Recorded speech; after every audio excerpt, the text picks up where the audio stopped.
This is the journey to One Africa. Hey guys, this is Mika. Welcome back to SNOA, and let's get right into it. If you're new to this family, please do not hesitate to subscribe, like. You can follow us on social media, Mika Chavala, Swahili Nation, all of the platforms. But also, if you'd like to support us, please don't hesitate to click the links in the description. You can join, become a membership of this family, or you can become a member on Patreon. You can use PayPal once in a while, super chat, super sticker, super thanks. As you're watching this video right now, you could actually do that and support the work we're doing. All right, guys, I have news from Zambia, which is not really good, and I've been talking about this for a while. The title say contaminated maize sparks fear after 400 dogs die. An alarming number of 400 dogs are thought to have died over the past month in Zambia after eating contaminated maize, and humans could be at risk too, the country's health minister has said. Elijah Muchima announced that approximately half of the 25 samples taken from the milling companies were found to contain exceedingly high level of aflatoxins, a poisonous substance produced by fungi. Maize is the staple food in Zambia, and Mr. Muchimi said the results were of great concern due to the several health implications for the population. The WHO, says there's evidence aflatoxins can cause liver problems in humans.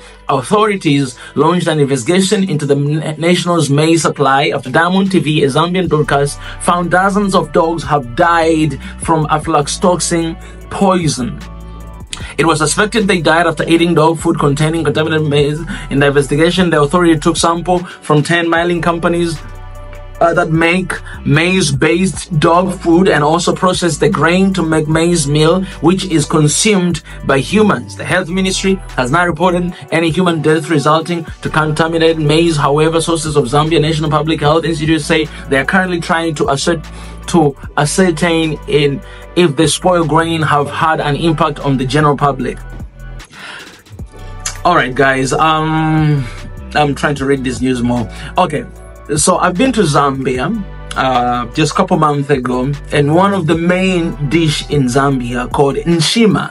Nshima, basically, it's kind of like ugali in Tanzania and eastern side of Africa. Nshima is kind of like fufu in the western side of Africa, right? It's a maize flour. You kind of like roll over, you know, and it's kind of like a cake or a bread, right? And then you eat with some side dishes. In Zambia, for example, if you come to Tanzania, a lot of people, of course, eat ugali, but also they eat rice all the time. But in Zambia, specifically, it's a different case. People, they eat nshima afternoon and evening as well. Actually, to some places I saw they eating morning, afternoon, and evening. So the market of maize flour or nshima in Zambia, it's really huge. And I love, you know, Zambian nshima. Let me just say this, man. Zambians are really good at making nshima. Shout out to Zambia, yo.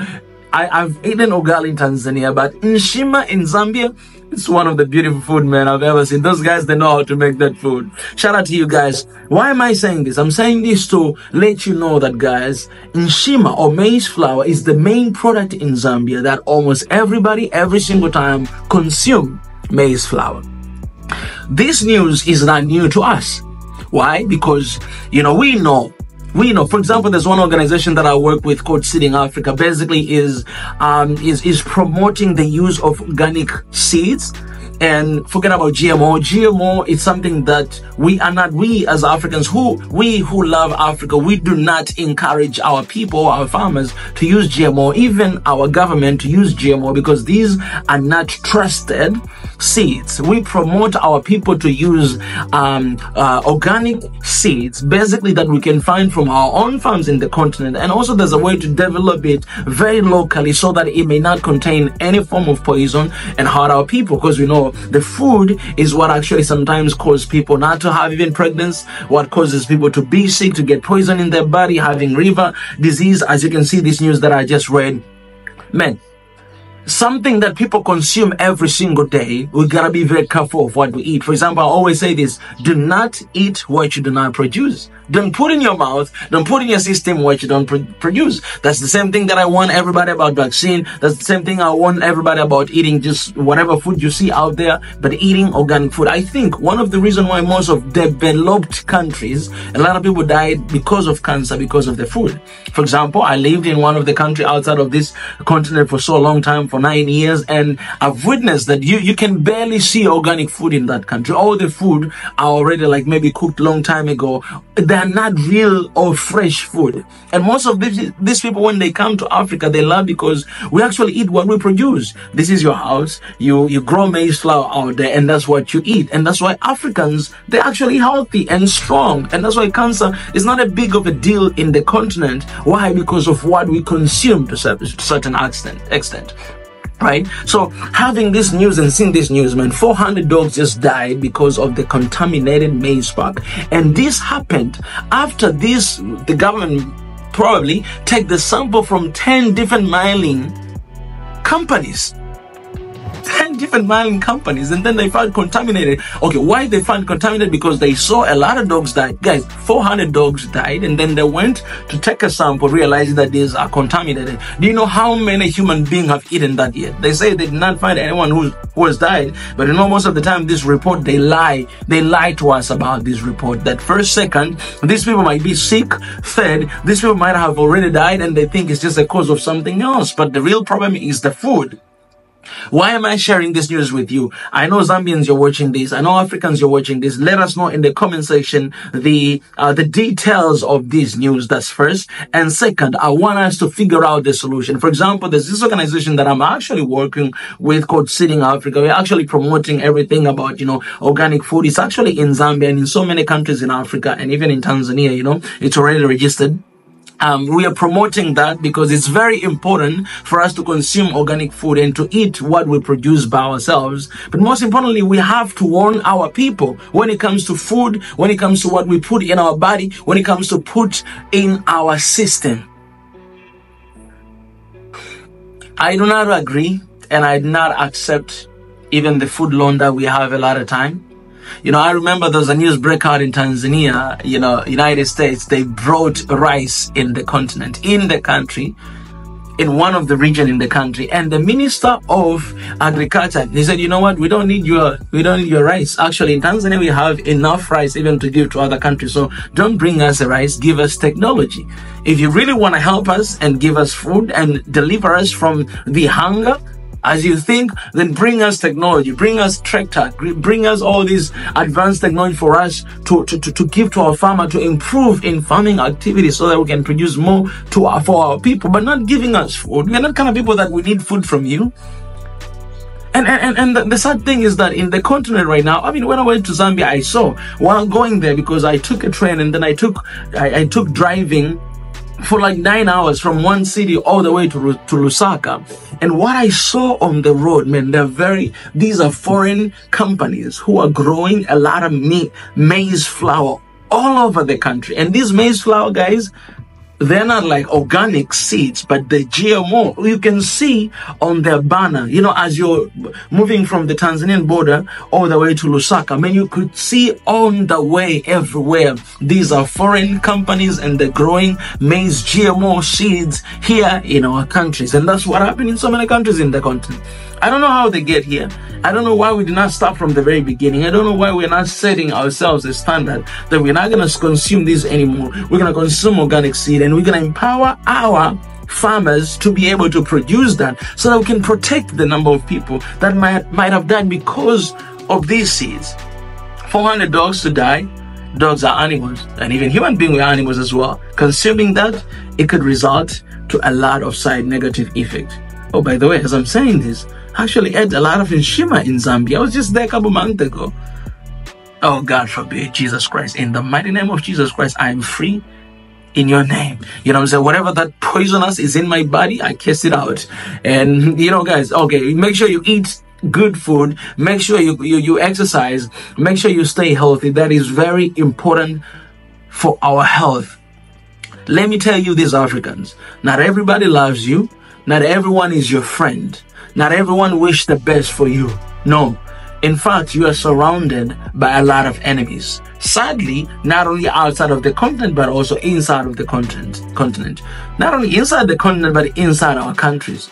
Not only inside our countries, but inside our government. And some of our leaders are not our friends. They care nothing about us but the deal that they make from the Western world and whatever. So they do not care how many people died because of whatever. Yes, there's a leaders who loves us, but when you cut the deals like this in our countries, as a result, 400 dogs have died, and possibly human beings have died too. We don't have that data yet, but you guys, please let us know in the comment section. I bring this news to you so that we may start communicate, we may start talking about this, we may start raising awareness. So I would love to see your comments in the comment section and your thoughts. How can Africa get away from this? Yes, we have already made mistakes. There's a lot of GMO seeds everywhere that are toxic and poisonous.